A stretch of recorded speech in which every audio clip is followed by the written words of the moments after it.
lo largo de la presentación vamos a cumplir algunos objetivos. Les pediría su comprensión para no escribir, tengan atención, son conceptos que se van fácilmente. Yo voy a hacer la presentación para que puedan ver. Los objetivos que pretendemos cumplir el día de hoy serán, primero, definir cuál es el concepto de fertilidad progresiva del embarazo. Posteriormente, abordar de manera muy superficial lo que son las implicaciones de los embarazos reproductivos.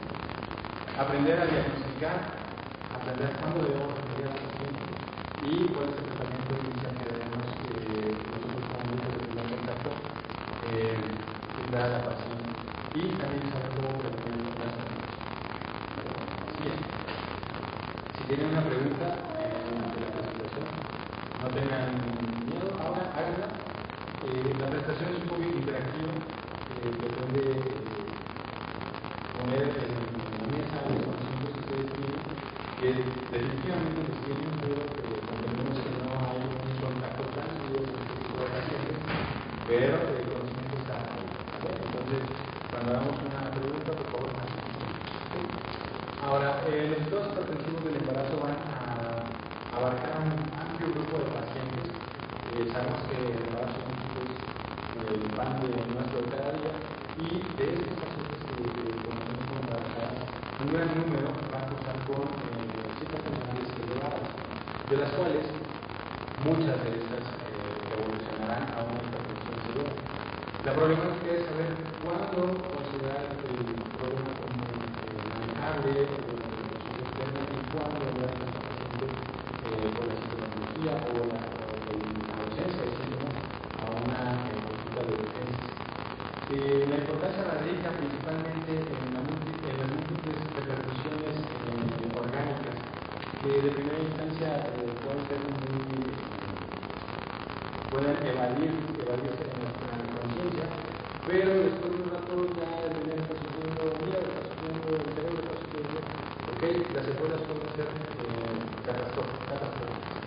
Y algo de importancia es que esta primera causa de mortalidad materna en México, superando ya la hemorragia obstétrica como una primera causa, debido a la implementación de terapias preventivas y de emergencia en hemorragia. Ahora es esta la causa número 1. Y la mortalidad no se evita solamente en la madre, tan importante es que en este artículo las primeras dos líneas nos resaltan la importancia de este padecimiento. Dice que la hipertensión complica del 5 al 10% de los embarazos y es la principal causa de mortalidad materna. En los primeros dos renglones ya nos están aprendiendo un poco.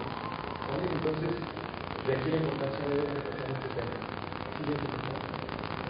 Y bueno, vamos a definir lo que son los estados hipertensivos.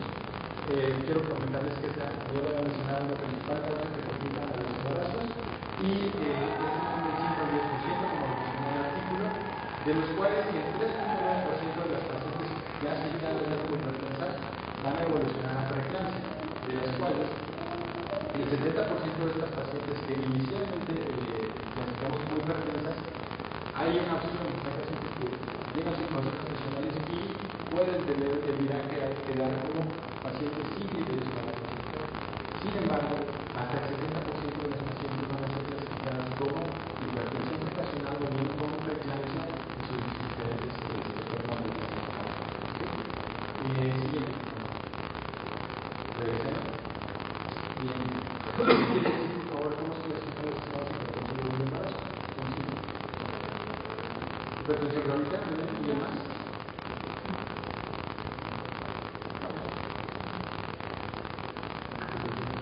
Hipertensión gestacional, siguiente. Preeclampsia, no. Algo muy interesante. Hipertensión crónica, más preeclampsia todavía. Exactamente. Siguiente. Exacto. Entonces ahí lo vemos. Según la clasificación de Sibai, podemos tener 5 estadios, con 5 formas de clasificar los estados hipertensivos humanos. ¿Okay? Los vamos a revisar cada uno y la clasificación ha sido recientemente modificada. Entonces, de ahí la importancia también de repasar. Preeclampsia, eclampsia, hipertensión crónica más preeclampsia sobreagregada y la hipertensión gestacional.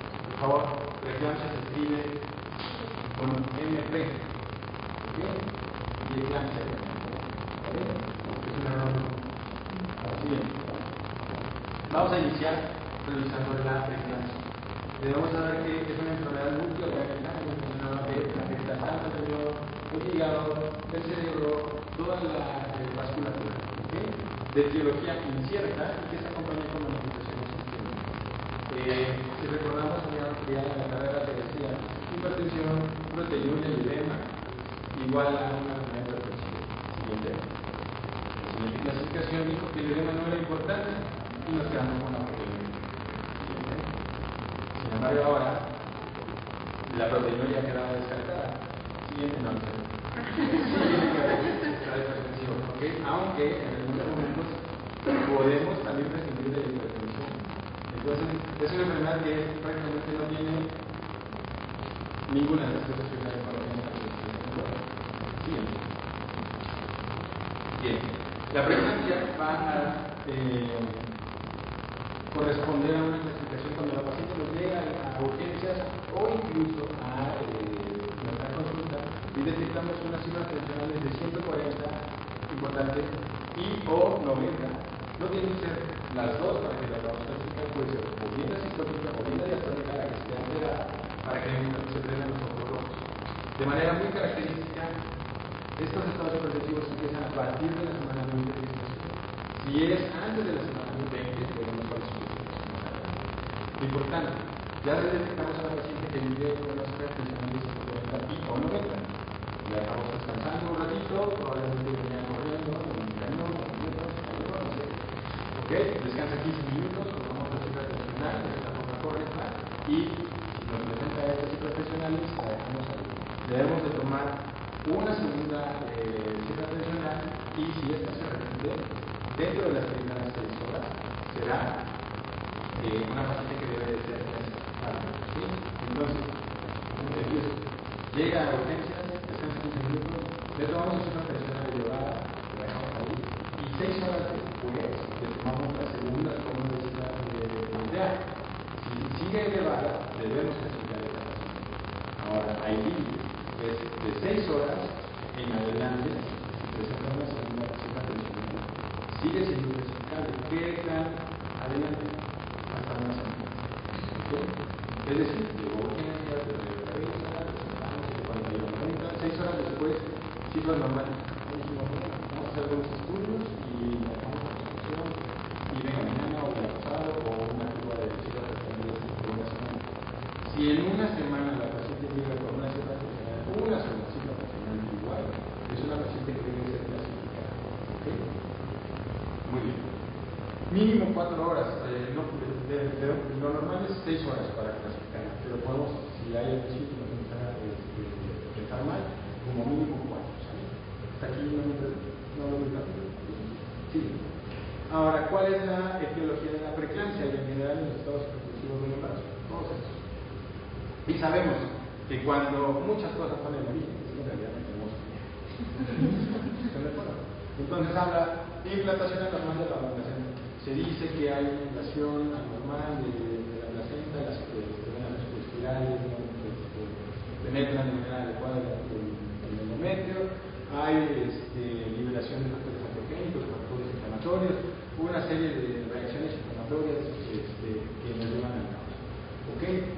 Una mala adaptación a la vasodilatación en el sistema cardiovascular, que si mamá tuvo preeclampsia, yo voy a tener preeclampsia, que si mi hermana tuvo preeclampsia, yo también. En vez de heredarlo de dinero, nos heredamos y muchas otras cosas. Siguiente. Y más todavía. Ahora, todo esto es una serie de factores que van a actuar entre sí mismos, sinergizándose para llegar finalmente a ocasionar un estado percusivo del embarazo. Los culpables: el ácido nítrico, el endotelio, la elevación de prostaglandinas, tromboxanos, etc. En sí es una serie de factores que se suman y finalmente nos llevan a la disfunción de los estados hipertensivos. Estos se pueden comportar de diversas maneras. Este es un pequeño diagrama de flujo en donde nos dice que primero que hay una alteración en la presentación, hay una disfunción endotelial y esto puede manifestarse como una restricción del crecimiento al producto simple y sencillamente, o bien como una liberación de los factores que ya hemos mencionado y desencadenar todo el caos que ya sabemos, ¿no? Y presentarse como una preeclampsia. Factores de riesgo: genéticos, obesidad, hipertensión, diabetes mellitus, fumar, trombofilia, si son gemelos, etc. Siguiente. Prácticamente nada falta ahí, si eres mujer, te va a dar. Entonces, vamos a aprender a diagnosticarlo. Habíamos mencionado hipertensión proteinuria. Después viene la máxima proteína y hipertensión. Pero sí es importante. Las cifras tensionales quedaron claras: 140 y o 90 o más. ¿Muy claro? Perfecto. ¿Alguien sabe cuál es la fórmula de la TA-media?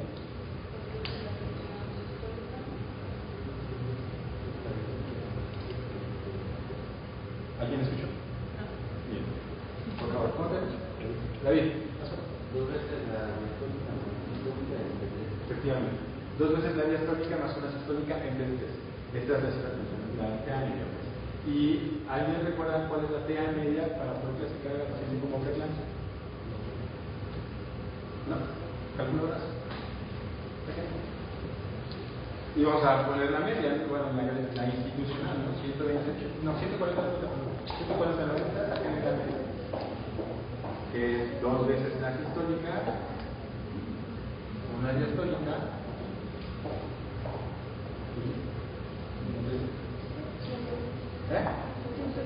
no sé si es cierto. Clic. Clic. Gracias. Sí. ¿A todos les salió? Sí. Bien. Ahora, ¿alguien recuerda la proteinuria que debería tener una preeclampsia? ¿Más de cuánto? 3 gramos. ¿A 10 gramos? ¿Quién da más? ¿Quién da menos? 300 miligramos. Esto en orina 24 horas, tira reactiva. Tira reactiva 3 gramos. O 300 miligramos.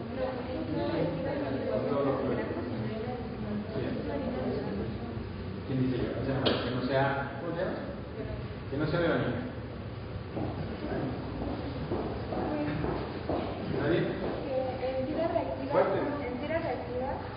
son 300 miligramos. 300 y en miligramos. orina de 24 horas 3 gramos. De 3 a 5. Voy.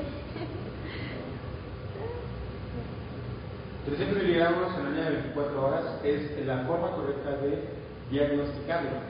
¿Ok? Y también en tira reactiva, ¿cuánto dice? 300 miligramos en orina. ¿Hasta cuánto? Ahí, de 300 miligramos en orina de 24 horas hasta 2 gramos. Hasta 2 gramos. Y en tira reactiva, ¿quién sabe cómo funciona la tira reactiva? A ver, disculpe.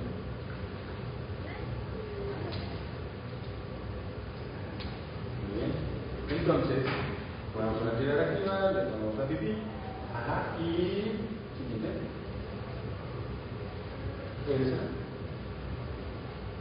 Regresa, por favor. Una más. Ok. ¿Cuánto representa una cruz? Años.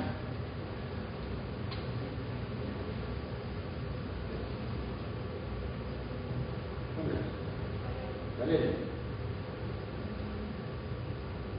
Nombre. Hola. Pedro. 15 miligramos. 15 miligramos. Una menos. Siguiente. Ese es el problema. Pretendemos que es algo que conocemos, pero no es así. ¿Ok? trazas entre 15 y 30, una cruz entre 30 y menos de 100 y el siguiente. Entonces aquí la importancia de conocer las cantidades reactivas. ¿Ok? Ya sea 300 miligramos en unidad de 24 horas y 30 miligramos o una cruz en actividad reactiva. ¿Ok? Esta actividad reactiva también la tenemos que hacer dos veces sucesivamente que van a corresponder con las cifras que tomamos con ligas para poder verificar. ¿Ok? Sin embargo, últimamente, ¿por qué se excluyó la proteinuria? Porque dices, sí, tiene 5 gramos, tiene 10 gramos. No importa. Prácticamente mencionan los artículos que tienen una relación mínima con el resultado obstétrico, diferente de lo renal, ¿no? Siguiente. O sea, si son 5 gramos, no te dice que al bebé le vamos a dar algo estable, mucho más grande. Ahora, ¿cómo se clasifica la preeclampsia? Antes se decía preeclampsia leve y preeclampsia severa. Y preeclampsia moderada, ¿sí? ¿Sí, verdad? Pues no, era preeclampsia leve y preeclampsia severa. ¿Okay? Actualmente solo se clasifica como preeclampsia y preeclampsia con datos de severidad. ¿Okay? Bien, preeclampsia con datos de severidad. Son cifras tensionales entre 160 y o 110 con una real media de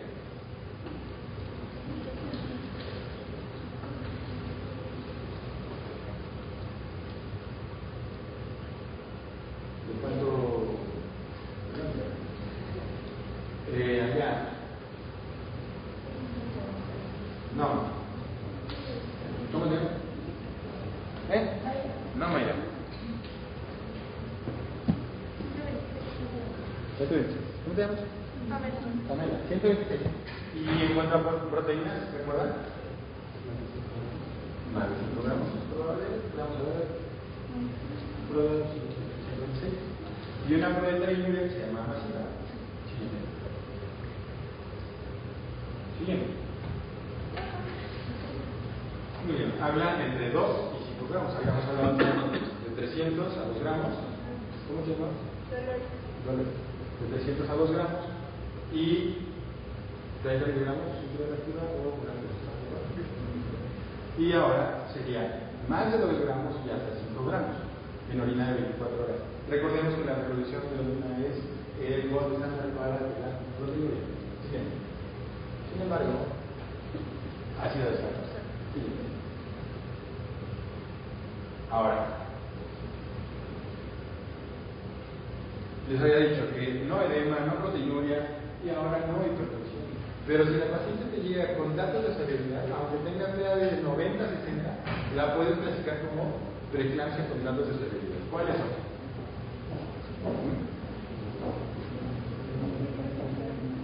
No, me adelanté.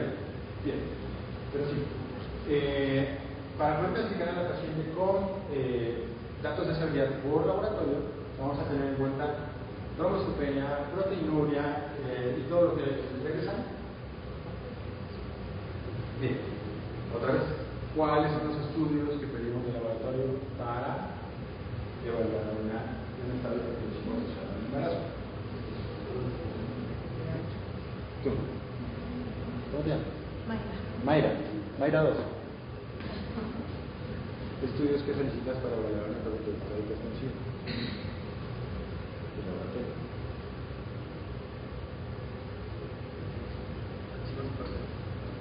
Estudios de laboratorio que solicitas para evaluar un estado de hipertensión asociado al embarazo. ¿Cómo te llamas? Rafael. ¿Perfil hipertensivo? Bien. Tipos de población. Tiempos de población. Biometría. Ego. Nombre. Berenice. ¿Qué más? ¿Qué es medicina? ¿No?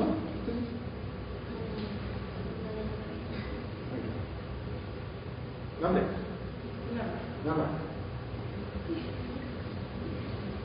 ¿Tiene un cachirule?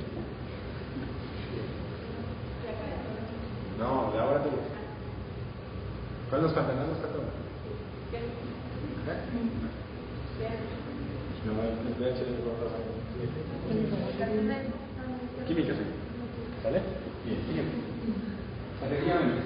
Pedimos pH usando las plaquetas. Trombocitopenia. Elevación de ciclos de plaquetas. ¿Cuáles son las enzimas importantes? bilirrubinal tal, TGO, TGP, DHA. ¿Okay?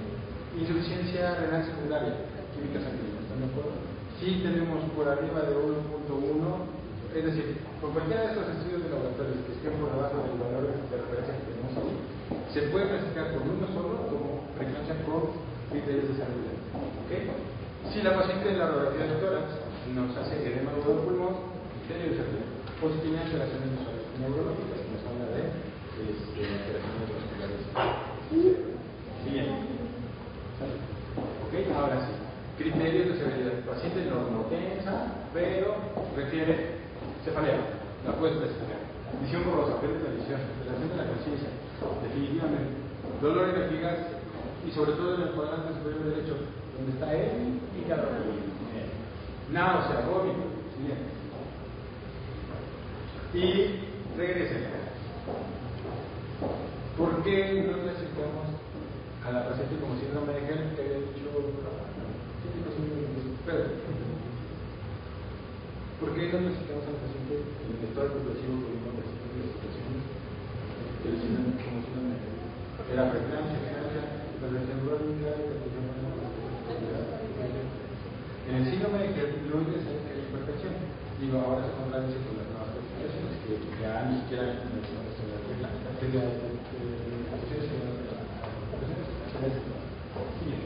efectivamente.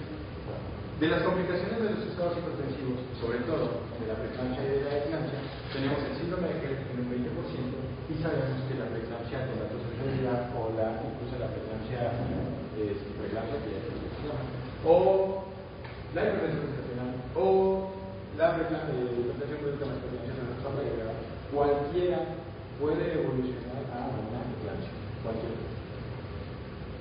¿Están de acuerdo? Siguiente. ¿Quién me dice que es el síndrome de Helen? Que no sea Verónica, David, Maya, Pedro, Rafael, Julián, Mayrador, ¿qué más? No. Tú. Alejandro. Alejandro. ¿Qué significa síndrome de Helen?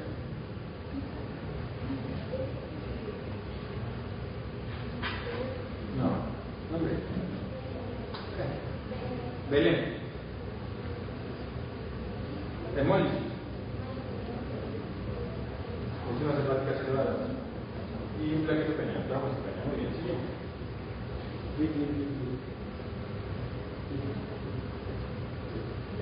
Sigue. Cuadro clínico. No del síndrome de Helen, sino de los estados hipertensivos asociados al embarazo. Del 60 al 90% presentan dolor abdominal. ¿Dónde dijimos? Epigastrio y cuadrante superior derecho. Malestar general, eso no dice nada. Dolor de cabeza, náusea, vómito. Ictericia en algunas pacientes por la hemólisis. Ganancia de peso a partir de la panza. Y coloraciones intravascular disentería. Acúferos, fosfenos, hiperreflexia, básicamente. Importante, de las pacientes que, y aquí la pregunta porque no se clasifica, del 12 al 18% de las pacientes que vamos a clasificar como síndrome de Helen, el 12 al 18% van a estar normotensas, sin proteinuria, 13%, y muy importante, ¿cuándo podemos clasificar los estados progresivos del embarazo? Antes, durante y después del evento obstétrico. ¿Qué tan después? ¿Qué me dice? 4 semanas, ¿quién más?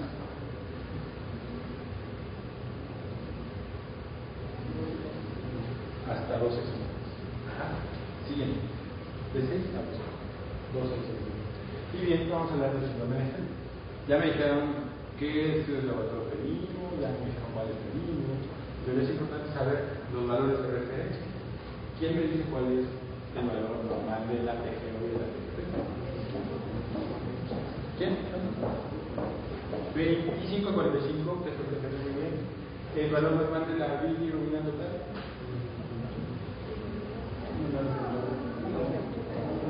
De la DHL lo normal.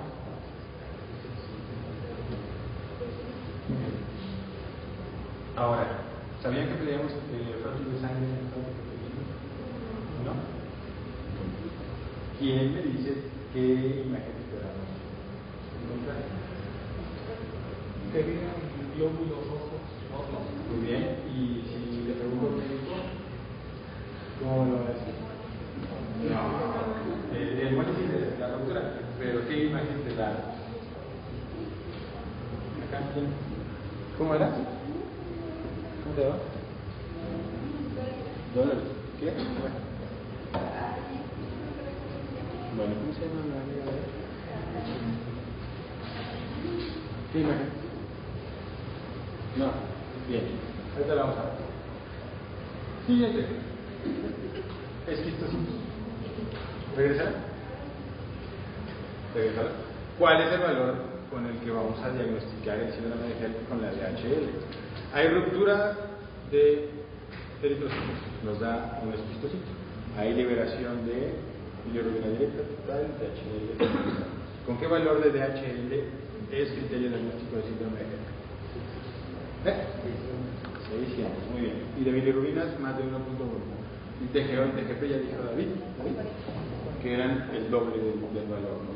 Entonces, si el rango menor es 25, con 70 de 2 a 3, entonces 75 lo vamos a considerar como valor bien. ¿Okay? Y la trombocitopenia, pues bueno, ¿cuál es el valor normal de las plaquetas? 150.000 a 400.000. Bien. Bueno, ahí el signo de la flecha positivo es ¿de acuerdo?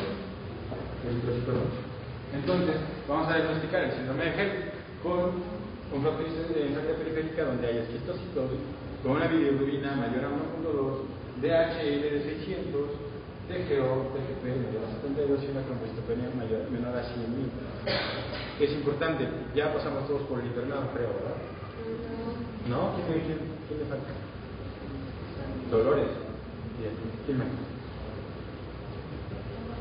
Alejandra. Lucía Carmen. Beleni. Paola ahí. Valeria. ¿Qué aprendimos los que ya pasamos por el internado? Que no nada más se va por los laboratorios y se entrega. En el camino podemos irnos viendo y decir que doctor tiene 600 de DHL. Doctor, ¿tiene 6.000 plaquetas? Doctor, ¿tiene 1.2 de bilirrubina? Doctor, ¿no cree que es un síndrome de Hellman? ¿Están de acuerdo? Importante. En la literatura mencionan algunos que hay el síndrome de Hellman incompleto. Alguien lo ha escuchado. Y la trombocitopenia tiene DHL, pero las malditas TGP y bilirrubina están normales. Como las TGP están del carajo y las plaquetas bien. O todo lo contrario, ¿no? Todos de 3. En realidad no existe el síndrome de Hellman incompleto, pero si estás viendo alteraciones en algunos de los parámetros, seguro tu paciente va a evolucionar si no la cuides. ¿Ok? Pero para fines prácticos, el síndrome de Hellman incompleto. Sigue. Hablando de la trombocitopenia, hay una clasificación que es pronóstica, se llama clasificación de Mississippi y habla de clasificar la severidad de la trombocitopenia según la disminución de las mismas. El tipo 1 es el más severo, menos de 50.000 plaquetas, y el tipo 3 no está tan acumulado. Esta clasificación es solamente pronóstica, quiere decir que la paciente que tiene menos plaquetas seguramente le va a ir mal. Siguiente. Ya la habéis escuchado, ¿verdad? Sí, bien. Y eclampsia es simple y sencillamente todo lo anterior, pero completado con la presencia de convulsión. Ahora hay que saber que es una convulsión, porque a mí me pasó que una paciente que estaba en trabajo de parto, 10 centímetros de dilatación, y con todo lo que era una preeclampsia, y de repente se me queda ida y empieza a temblar y yo, ya le dio. Y de repente a los 2 segundos es que me dio la contracción, o sea, no estaba convulsionando. Entonces, tenemos que saber identificar la convulsión. Muy bien. Eclampsia. Hay quien dicen, doctores que me dijeron que tenía inminencia de eclampsia. Y las señoras se viven todas sus vidas contando a su comadre que tuvo inminencia de eclampsia. La eclampsia es eclampsia. No estás medio embarazado o embarazada. Entonces, las pacientes que cursan funciones tensionales mucho más elevadas, 185 o 115 más, seguramente van a tener ceguera. Las pacientes que tienen aura seguramente van a ser A, y las pacientes que de repente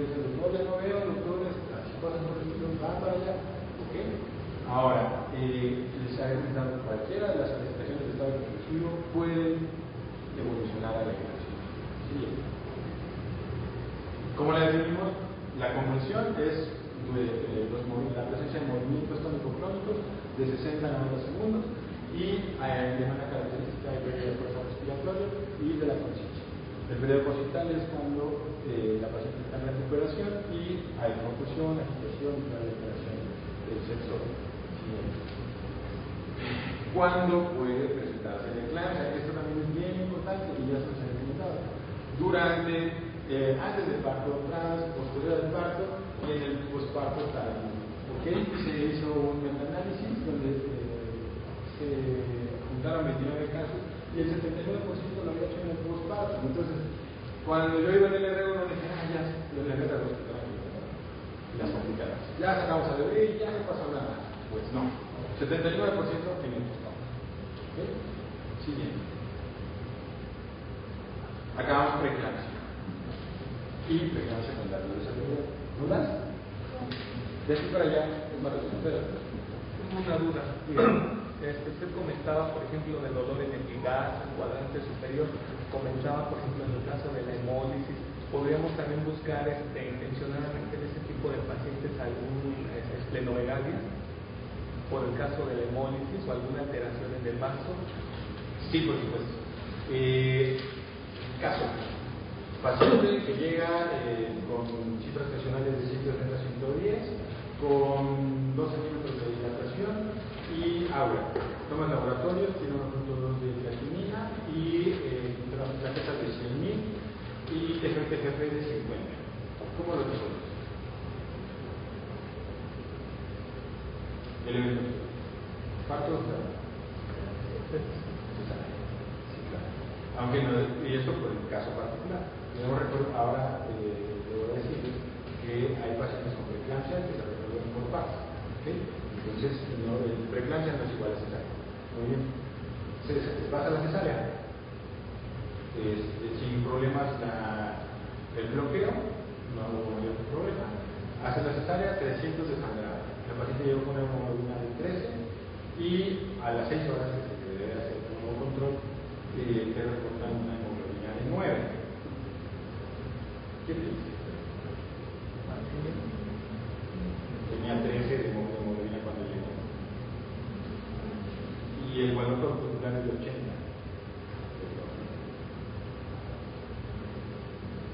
En medio.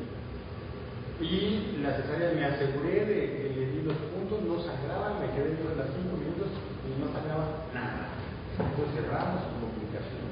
Pero en la hemoglobina de control tiene 9. ¿Qué tiene? Y la DH se fue para allá. Y tiene nada más. No. Y de repente les duele.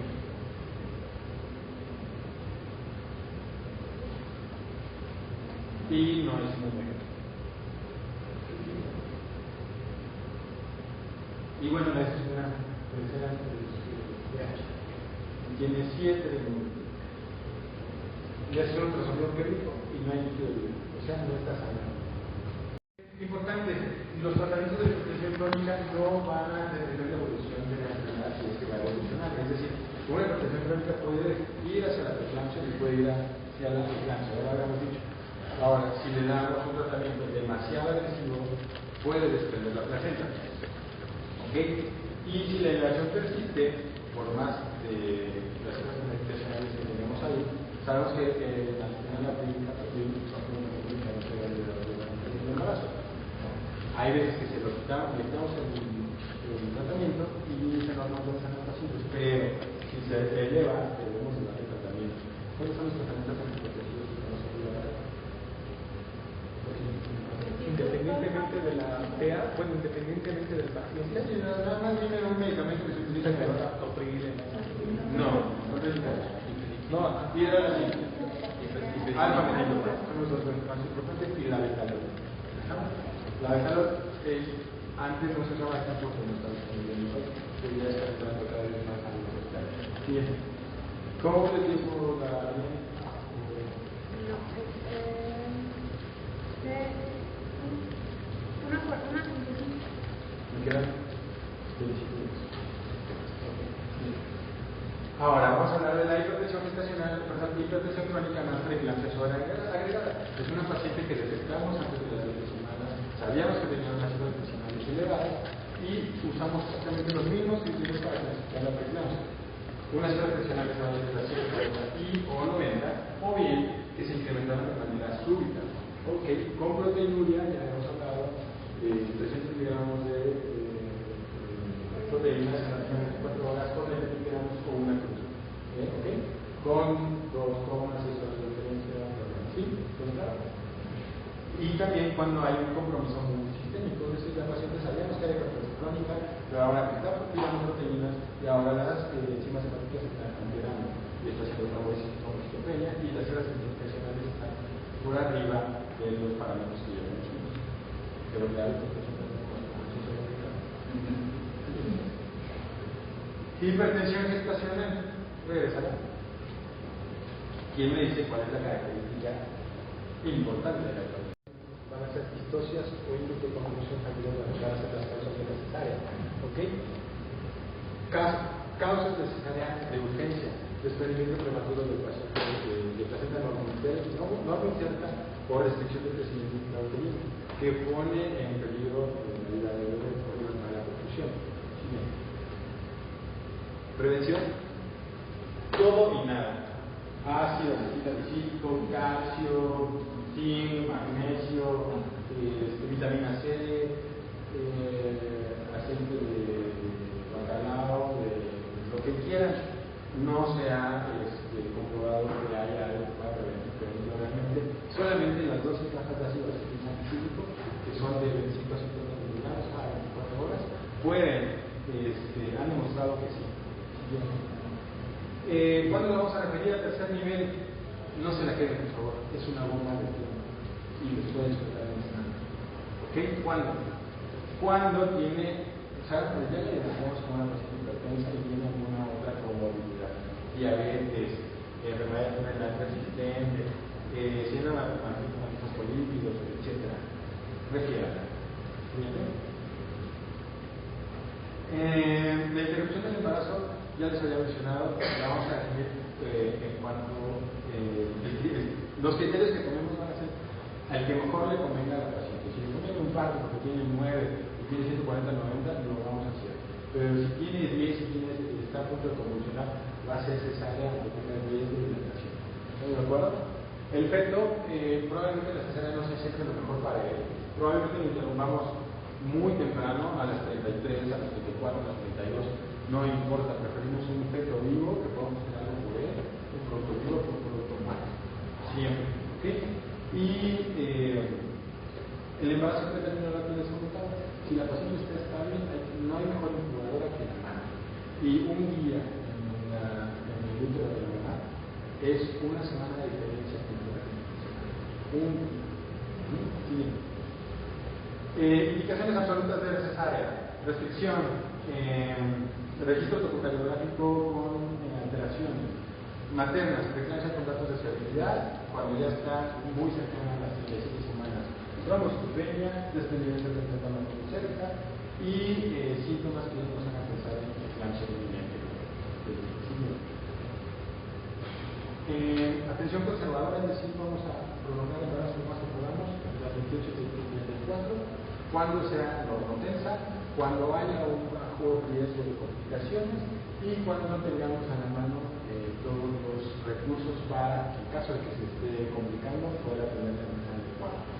El monitoreo ambulatorio, cifras funcionales semanales, sabemos que el control prenatal es cada 4 semanas, cada 3, cada 2 y cada semana, para el término. En estas pacientes probablemente las damos cada 3 semanas, cada 3 días, cada semana, cada 3 días.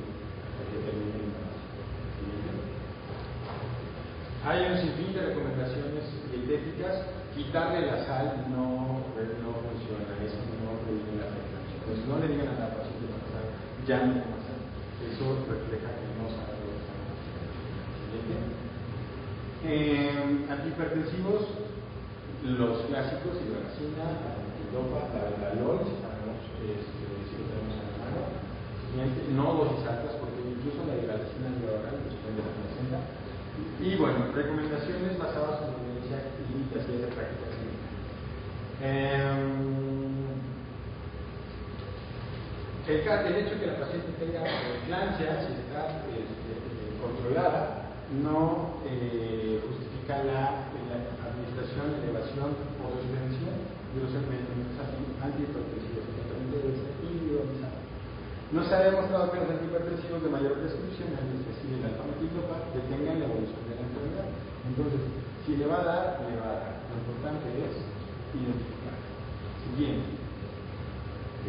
La consulta prenatal siempre será en segundo nivel, nunca en primer nivel, por favor, y ya saben qué pruebas tenemos que hacer. Siguiente. Hay que vigilar el peso del producto, los ultrasonidos deben ser seriados, no hay herramienta más sofisticada actualmente que una cinta. Sabemos que el fondo uterino crece 1 centímetro por semana antes de la semana 20, medio centímetro por semana después de la semana 20. Si detectamos que ese crecimiento que era lineal, que era esperado, se va a modificar y va a ser menor al esperado por semana de gestación, no hay que dudar en hacer un ultrasonido Doppler que mide los flujos de las arterias y mandárselo a un médico. ¿Ok? Siguiente. Cuando la paciente debe ser referida, ustedes ya saben identificar un estado depresivo y la paciente debe ser referida, no la manden con la enfermera, no la manden con el camillero, vayan con ella. Y si pueden mandar a un psicólogo, bien. La terapia intensiva, bueno, es una serie de terapias invasivas que están enfocadas a reparar todo lo que ya hemos visto y que sabemos que se presenta. ¿Cómo se presenta? Sí, y el tratamiento de los estados hipertensivos es algo que ya no atañe tanto a ustedes, pero sí debemos de saber. Las pacientes deben de ir canalizadas, con medidas de compresión, con una monitoración continua, ¿ok? Y debemos de dar el tratamiento inicial. Vamos a ver eso. ¿Ok? Regresa. Veneno. ¿Qué llega a una paciente? 150-100. ¿Qué llega? Lo primero que debe de saber es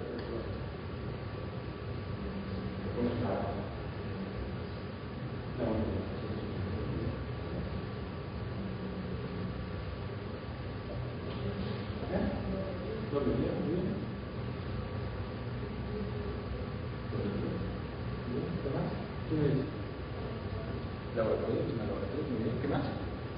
Es lo primero que hacemos y es lo más básico. Ya está monitorizado.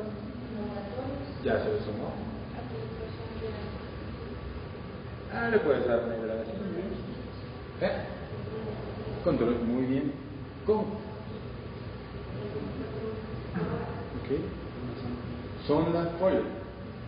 Debemos de vigilar nuestra paciente de manera íntegra. Entonces, muy bien, le pones una bata, la monitorizas, guía, pole, tomas laboratorios, tomas la TA con cantidad de 6 horas. Vigilas el estado neurológico con la vigilar la neurosis. Esto va enfocado ya hacia las primeras terapias que sí pueden iniciar ustedes y sí deben iniciar ustedes. Porque ustedes pueden ser la diferencia entre que la paciente funcione, se muera o viva. Siguiente, ya me dijeron ustedes. Si tenemos tiempo le hacemos un ultrasonido o un ecocardiográfico.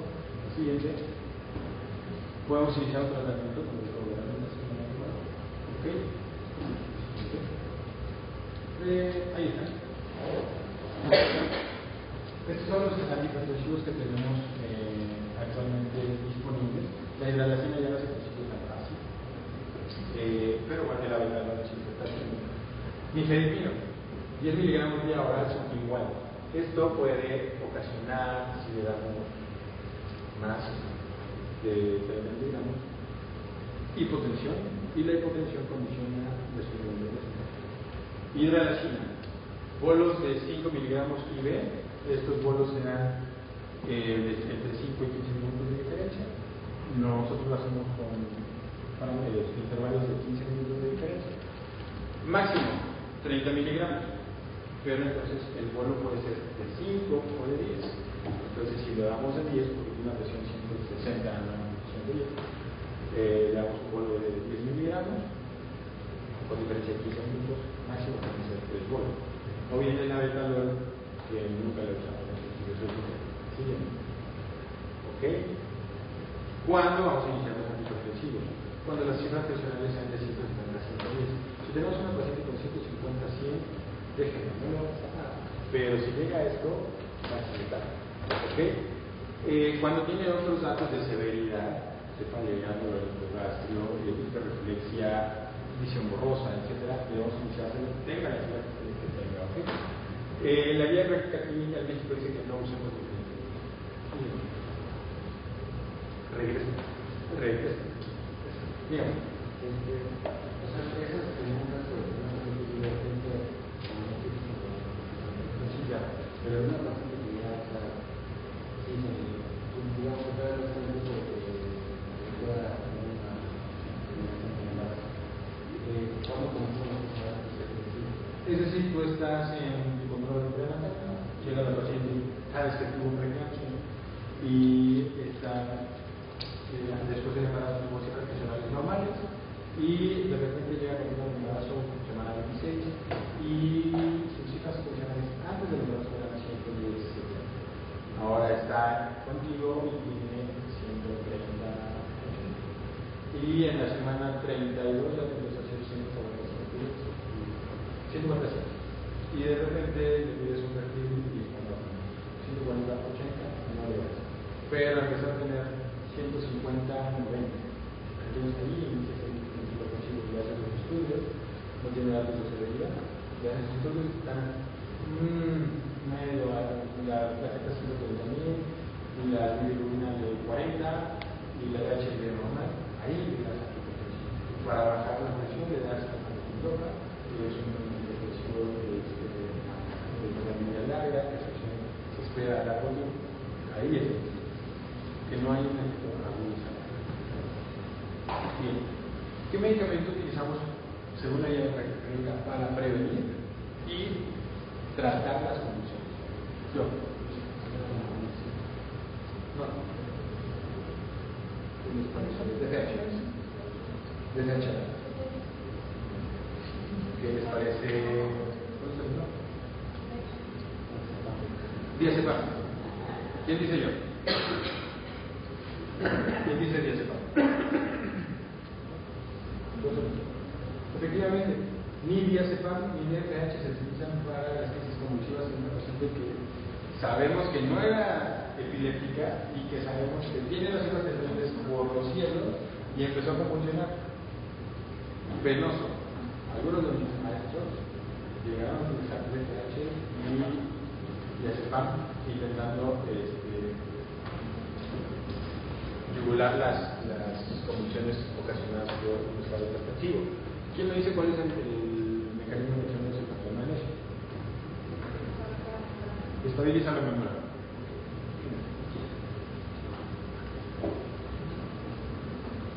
¿En qué sitio en particular actúa el sulfato de magnesio? Canal de sodio, muy bien, en la unión neuromuscular. ¿Estoy de acuerdo? Muy bien. ¿Quién me dice de cuánto viene una ampula de sulfato de magnesio? De 10 mililitros. 1 miligramo en.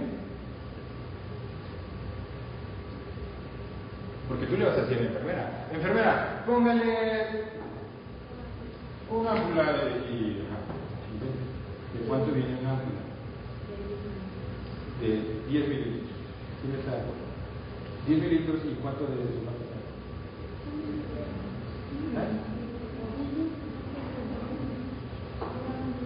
Un gramo en 10 mililitros.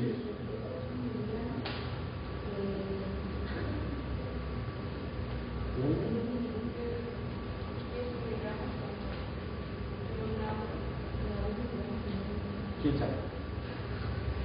Es bien importante porque tienes que decirle a la enfermera: enfermera, la paciente está bien grave, póngale una solución. No.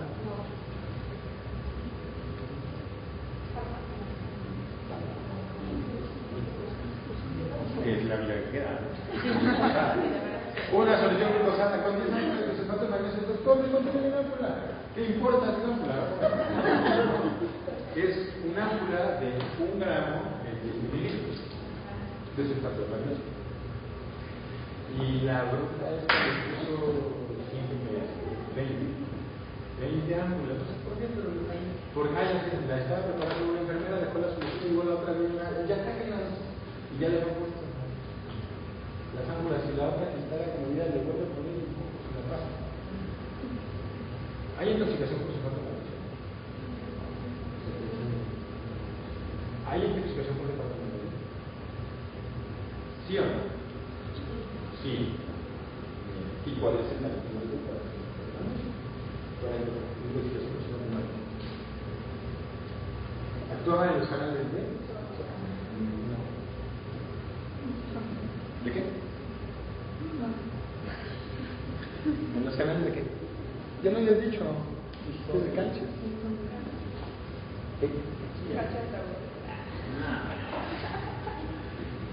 Si evita que entre el calcio y le pones calcio a todo el mundo. Sí, bien. Entonces vamos a hablar del sulfato de magnesio. El sulfato de magnesio es un medicamento muy barato. En la privada cuesta 185 pesos una ámpula. Estamos hablando de que 4 ámpulas, que son 800 pesos, te pueden salvar la vida. Imagínate en una institución, esa cosa te cuesta 20 pesos. ¿Estás de acuerdo? Entonces, el sulfato de magnesio es el medicamento que tiene un efecto reductor significativo del riesgo de eclampsia, es decir, previene las convulsiones. Pero también es el medicamento número 1 para el tratamiento de las convulsiones y previene las recurrencias. ¿Okay? Obviamente tenemos que cumplir con el ABC y con la paciente del punto lateral izquierdo. ¿Por qué es el punto lateral izquierdo? Promover la circulación al centro evitando la conversión de la bien. Hay que ponerle oxígeno y una vez que la paciente está estabilizada vamos a interrumpir el embarazo. Siguiente. ¿Cómo se administra? Se administra vía intravenosa. Regresamos. ¿Cuál es el único requisito para que podamos administrar sulfato de magnesio?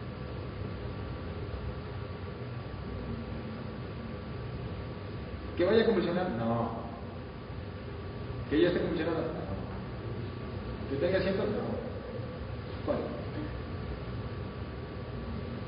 Belén, ¿cuáles serán las medidas básicas cuando se llega a la actividad de urgencia?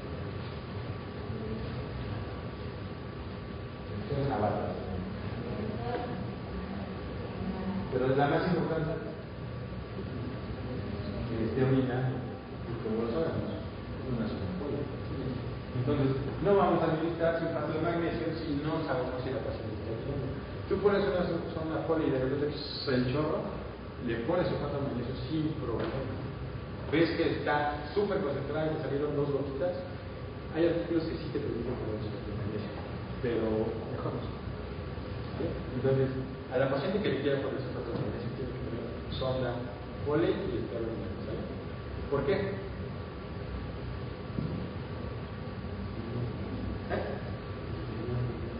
Se elimina por vía renal y si no está orinando, se acumula y si se acumula, efectivamente. Regresen. ¿Cómo se prepara la solución de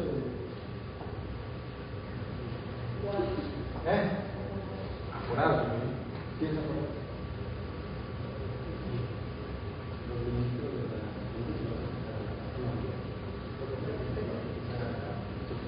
efectivamente. Sí, ya se está aburriendo. Hay 2 esquemas. El esquema de Sussman y Sidain el esquema de Sussman y el de son diferentes. Y básicamente la diferencia que suponen entre ellos son las dosis. Ambos se preparan en solución glucosada y ambos utilizan obviamente sulfato de magnesio.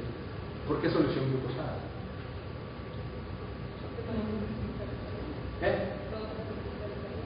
No, esa es la diferencia. No, simplemente el bebé requiere glucosa, la mamá requiere glucosa y la unión neuromuscular requiere glucosa, simple y sencillamente, no se cristaliza, no se nada. El esquema de Sussman, ambos tienen una dosis de impregnación y una de La de impregnación busca básicamente evitar la convulsión inmediata, tratar de la convulsión inmediata. Y la de mantenimiento, pues efectivamente mantener estable la membrana neuromuscular y que no se presente nuevamente. La dosis de impregnación se va a administrar de 20 a 30 minutos en ambos esquemas. En el esquema de sulfa son 4 gramos, es decir, 4 ámpulas de 250 litros de solución glucosada para 20 a 30 minutos. Y el mantenimiento va a ser de 1 a 2 gramos, como dijeron bien.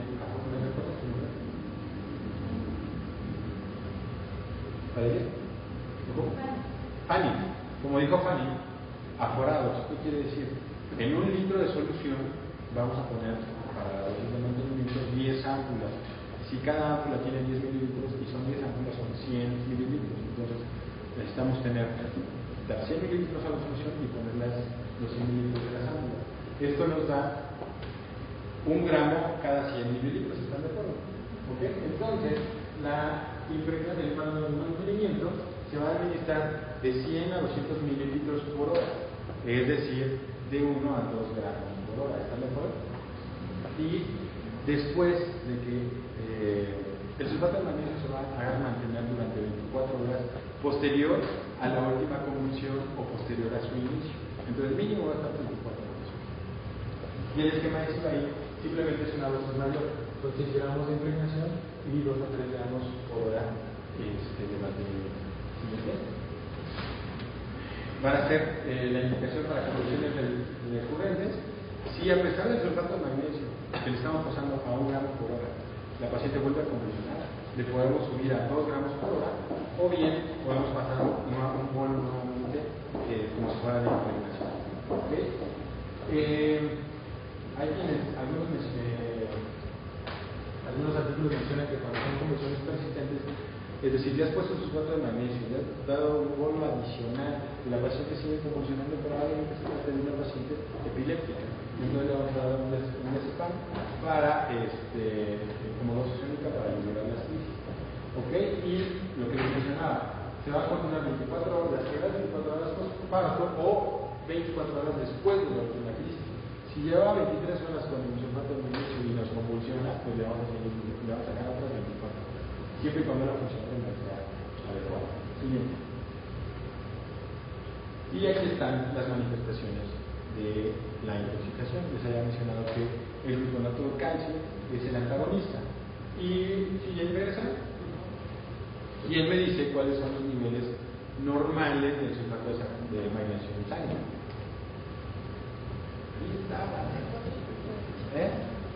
Dolores ya se sabe de ella, de las que hace acordeón.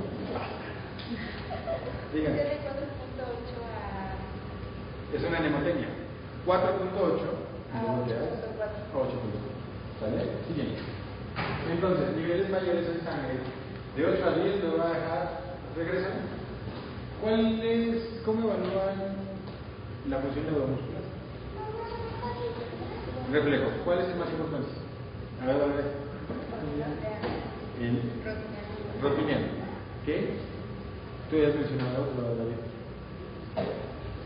Depresión respiratoria. Bien. Entonces, efectivamente, tenemos que echar mano de la forma en que podemos evaluar lo siguiente. Bien, de 8 a 10, los reflejos autoterminosos van a disminuir. De 10 a 15 puede haber un paro respiratorio. Y si de plano estamos en niveles cañones, un paro cardíaco. ¿Vale? Ya les había mencionado, el gluconato de calcio es el antídoto. ¿Y cómo se prepara? A ver. Siguiente. Viene a ámpulas de 1 gramo y se pasa 1 gramo IV diluido en 20 mililitros de solución disuelta. ¿Vale? Bien. Bien. Estamos por terminar. Una vez. Esto ya queda muy poquito. Pongan atención. Sulfato de magnesio es el tratamiento de elección para la eclampsia, es decir, la presencia de convulsión.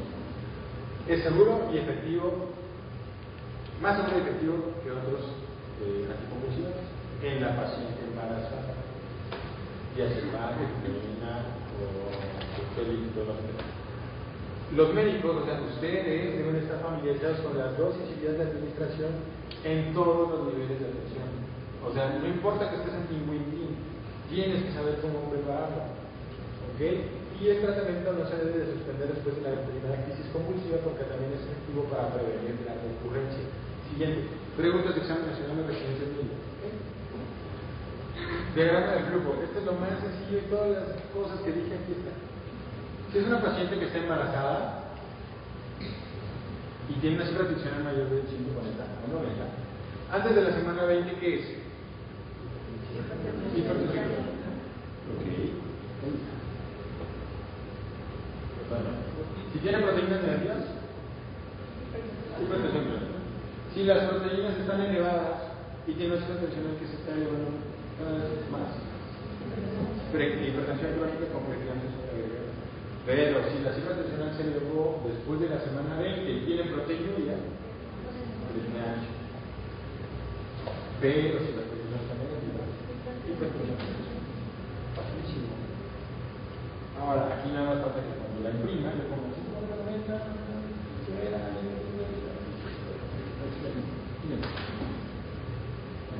conclusiones. Los estados hipertensivos asociados al embarazo son de suma importancia. Primera causa de muerte en México, materna. El diagnóstico inicial no necesita laboratorio, no necesita una sonda Foley, no necesita una actividad reactiva, es clínico. Entonces, la mente no ve, los ojos no ven lo que la mente no sabe. Si no lo saben, no lo van a identificar, pero ya lo saben. ¿Okay? Se confirma por laboratorios. El gold estándar para medir la proteinuria es recolección de orina 24 horas. ¿Ok? Hay presentaciones que salen de lo normal. ¿Ok? Entonces debemos saber, no tiene proteinuria, no tiene las cifras tensionales elevadas, pero la paciente tiene volver aquí. Nada más es lo único que tiene. Tenemos que investigar a fondo porque puede ser que evolucione con la ciencia. Es preferible sobrediagnosticar. No manches, para ti todas son hipertensas, me vale. Pero de esas, a una seguro le vas a dar. Siguiente. El tratamiento siempre va a estar basado en las cifras tensionales. Puede ser que la paciente tenga la cifra tensional elevada, pero se siente muy bien, entonces hay que llevarla al término si se puede. Pero hay pacientes que no sienten nada, pero tiene 160, 110, te va a explotar en la mano. El sulfato de magnesio es el tratamiento de elección para la preeclampsia y la eclampsia trata las convulsiones y las recurrencias. El monitoreo estrecho posterior a la resolución del embarazo es importante porque puede presentarse eclampsia, preeclampsia severa, síndrome de Gel, incluso en el postparto, que es bien importante. Y se debe valorar hasta las 12 semanas y reclasificar a la paciente. Si la paciente ya no tiene cifras tensionales, gestacional. Si persiste, crónico. Sigue. Preguntas.